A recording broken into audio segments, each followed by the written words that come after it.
everybody. Welcome to our press conference this morning for public higher education. My name is Lisa Calabrese, and I am the Campus Enrollment Supervisor of the One Stop Enrollment Center at CT State Naugatuck Valley Campus, and I'm also a statewide leader in the Four Cs Union. Here's the truth, and why we are here today. This is the reality. Governor Ned Lamont is a train wreck for our public higher education institutions. CT State Community College, Charter Oak State College, our 4 regional state universities, UConn and UConn Health. This has been a ripple effect on our workforce, our economy, and our state. Faculty, staff, and students oppose Governor Lamont's proposed budget for CSTU, UConn, and UConn Health. Why? Because it fails to make the necessary investments in our institutions, our students, and our state needs. I want to paint a picture for you today. A picture of what Governor Lamont's failure of investment looks like where I work. CT State Naugatuck Valley in Waterbury. Imagine you are a high school graduate, eager to start your college journey with the benefit of the free tuition program. You and your parents arrive at the Naugatuck Valley campus and head to the Enrollment Services Office in Kinney Hall, a building that is old, dark, and literally crumbling from decades of disrepair and freezes to state bonding. You come to and have to wait hours to see an advisor. Or, if you don't have the luxury of waiting for hours, you are told to make an appointment at a minimum of 3 weeks out. Is this fair to our students? No. You further go through your advising session and tell your advisor you wish to take 3 courses and need to do so at times that fit around your work schedule. But the classes you are looking for are not offered at the Waterbury campus. You are told you have to either take the class online, which is a modality that does not fit your individual learning style, or you need to find transportation to another campus. You then go to the financial aid office to review your account, and you're told you were eligible for the Mary Ann Hanley free tuition grant, formerly known as PACT, but they ran out of that funding. So you now have to sign up for a payment plan in order to pay for those 3 classes, and you are now paying for those out of pocket. Oh, and also our payment plans have specific due dates, which began in early January. So you not only have to make the 25% down payment, but you also have 2 payments that you have to pay to catch up. And all this disappointment is only on day 1. Fast forward, and now the classes are underway. You have been trying to meet with your instructor to get help in the class, but your instructor is hard to reach and does not have an office on the campus. You learn that is because your instructor is a part-time faculty member juggling multiple jobs just like you, and they cannot afford to come to the campus to meet you on a day they are not teaching. You further learn your instructor is in the majority, and that 75% of the faculty across our community colleges are part-time. Tell me, what message does that send to our students? Is this the experience you would want for your child? No, it should be a resounding no. You will now hear from students and faculty across our public higher education institutions about their experiences. And with that, I welcome Wynn Gadkar-Wilcox, professor at WestConn and chapter president of WCSU AAUP.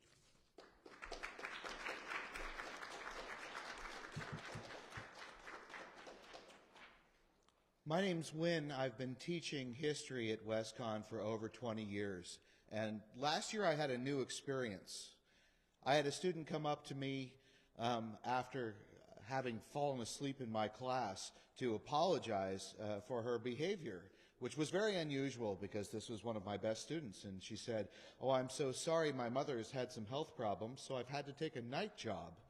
I used my day job to pay for my tuition, and now I need a night job to pay for my family's expenses." And so I asked her, "Well, then when do you sleep?" And she said, "Well, as you've been noticing, I use your class time to sleep," which was unfortunate, but it shows a bigger problem that has been brewing in Connecticut for over 50 years. At the time I was born, public higher education was more than 10% of the state budget. This year, it has dropped to only 3% of the overall state budget. That's 50 years of flat funding and neglect. And over time, all of our systems have been forced to raise tuition as our governors balance the budget on the backs of our students. And more, these universities are, for that reason, crumbling and becoming unaffordable. Last year, we were able to win a historic expansion of the PACT program, now called the Finish Line Scholars Program, but in Governor Lamont's budget adjustment, the amount for that program has been cut in half, and our institutional research offices tell us that less than 40% of the eligible students who are going to enroll are likely to receive this benefit. No longer is it the time for window dressing. We cannot have programs that look nice on paper that are not implemented in practice. We need to demand from this legislature and from this governor a fair budget that gives our students the opportunity to succeed at our universities. Thank you.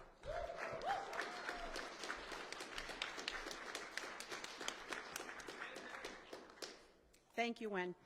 Now I would like to introduce Valerie Duthie, professor at UConn and president of UConn AAUP. Apologize. Good morning, everybody.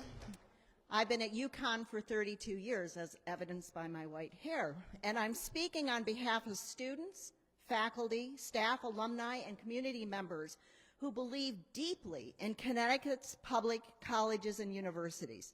Today's message is simple. Connecticut must increase its investment in public higher education and must do so now.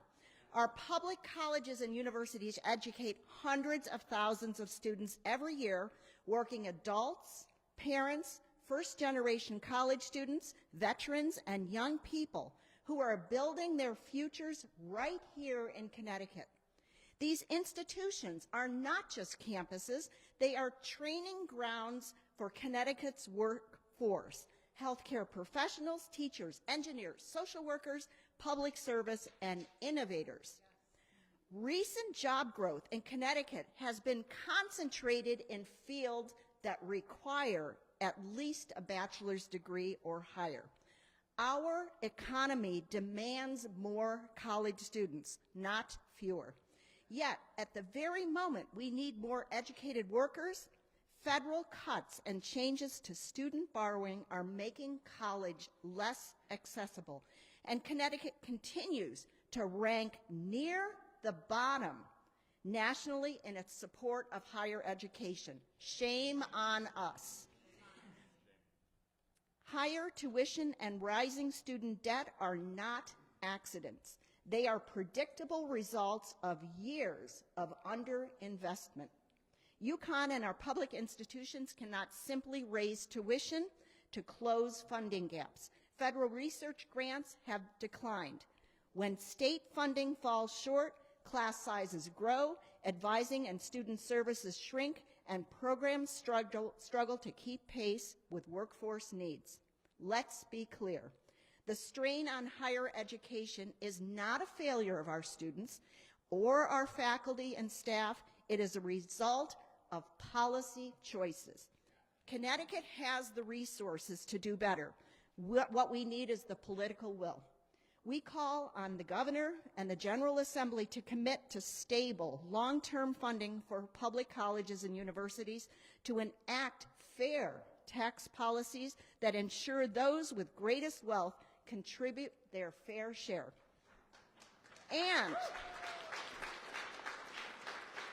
and to treat higher education as essential public infrastructure, just like transportation, healthcare, and public safety.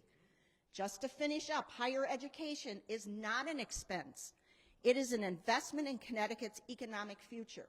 Access without affordability is not real access, and affordability without quality is not opportunity.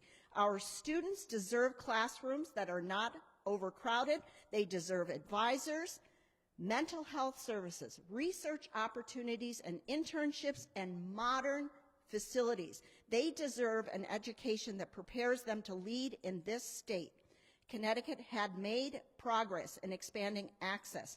Now we must protect affordability and excellence and quality education. If we want a strong workforce, a strong economy, and strong communities, we must fully fund public higher education. The time for incremental Band-Aid fixes is over. The moment calls for sustained investment and leadership. Thank you.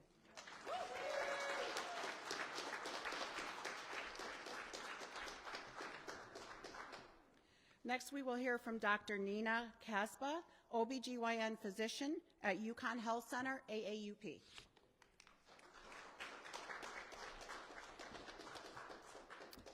Good morning, everyone. My name is Nina Kasba. I'm here today on behalf of the American Association of University Professors, our chapter who represents clinical and research faculty at the University of Connecticut Health Center. I am an alumna of UConn Medical School and now faculty at my alma mater. I'm here to express our opposition to the governor's proposed budget. Higher education institutions have been negatively impacted by recent state and federal budget cuts.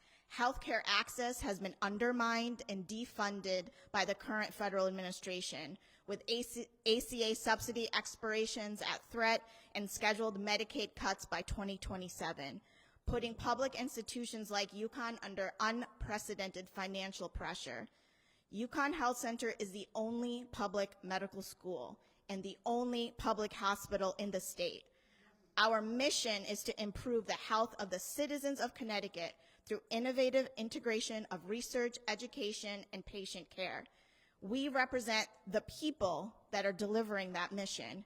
We represent the primary care physicians who care for large patient panels due to increasing public demand.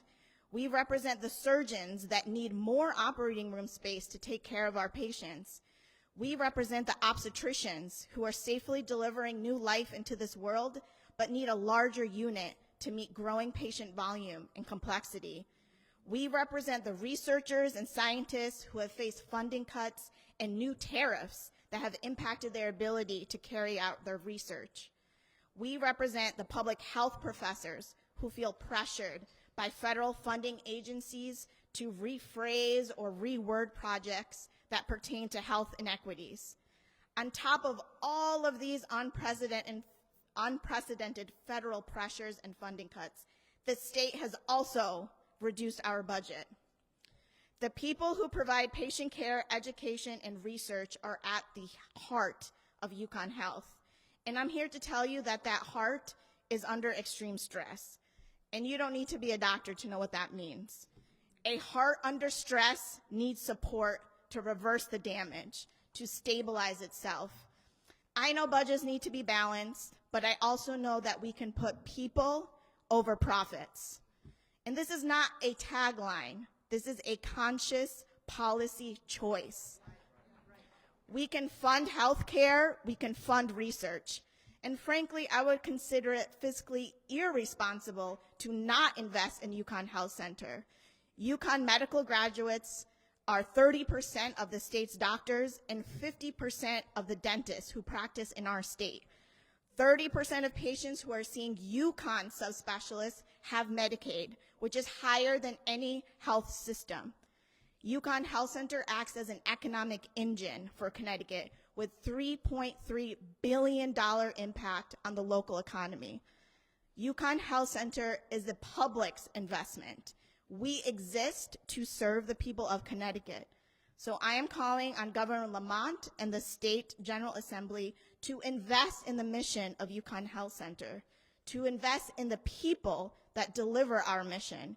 We must make a public investment to ensure the sustainability and successful expansion of UConn Health Center. Thank you for your time today.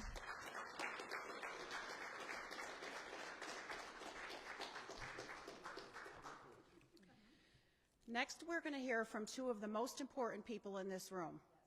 They are students. The first up is Jeremy Gilbert. Jeremy is a senior majoring in philosophy at Central Connecticut State University.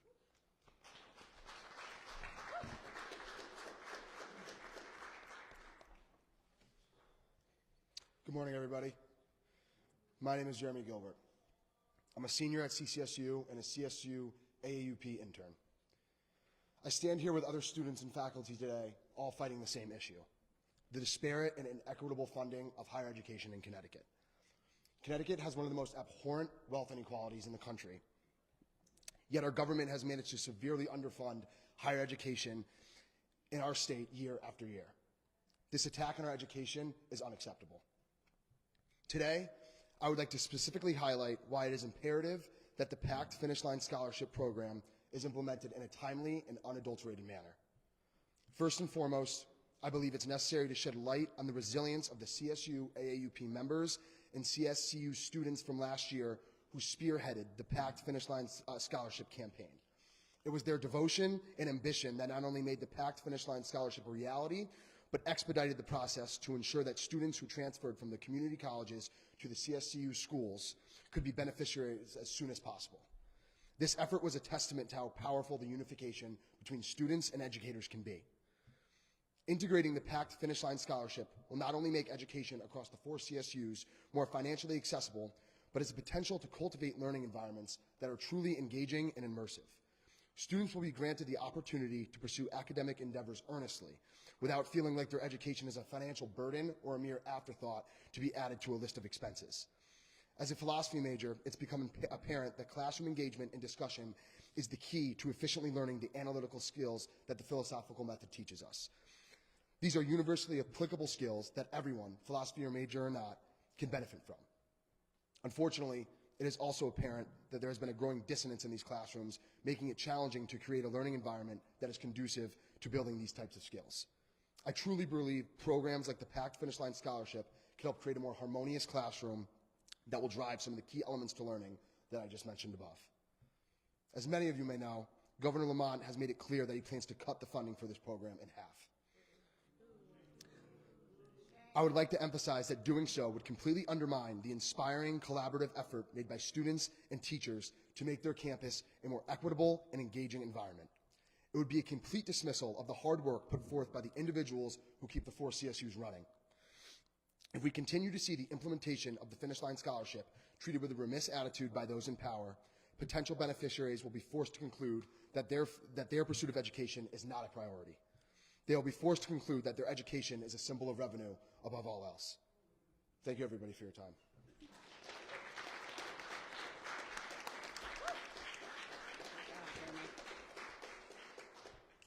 Next, we are going to hear from Haritha, a UConn student majoring in political science, music, women's, and reproductive rights. She's also the vice president of the undergraduate student government at the University of Connecticut.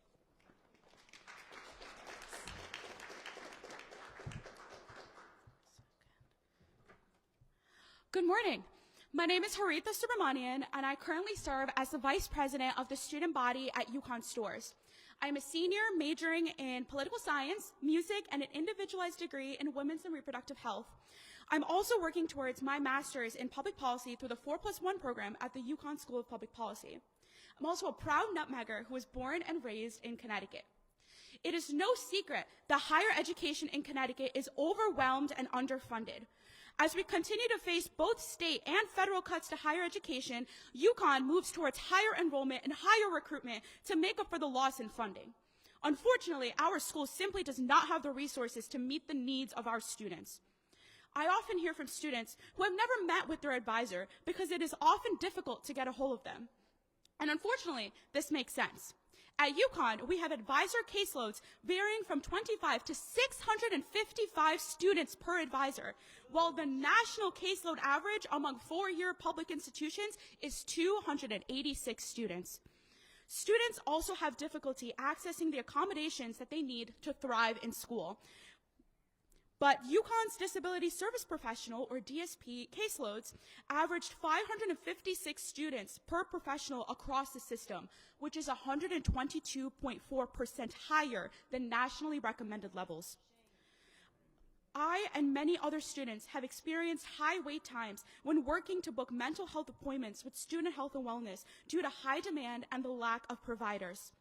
Higher enrollment levels have also led to larger class sizes, and it is clear that this is burdensome for everyone involved.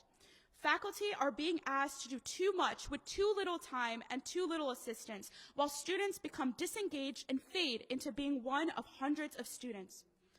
Countless studies have shown the positive impacts of professor-student relationships, and I myself can attest. I feel so much more motivated to go to class and be accountable for my own learning in smaller classes, and I believe that a large part of the college experience is getting to form those relationships with the talented professionals in our fields. I want to point out that faculty and staff support matters. I want to end on a note of gratitude to some of my amazing professors and student support staff who genuinely push me to my full potential every single day. We owe it to both our students, the future workforce of Connecticut, and our talented and caring faculty and staff to support them as much as possible to fulfill their roles. Thank you.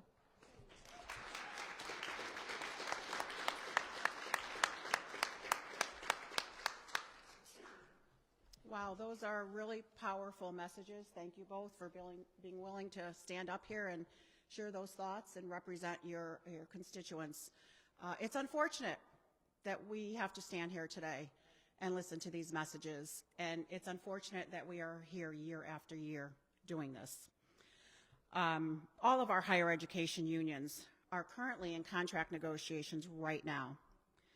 Some of our negotiations have broken down and are at an impasse, such as Charter Oak State College, the faculty who are demanding wage parity with their peer part-time faculty across public higher education.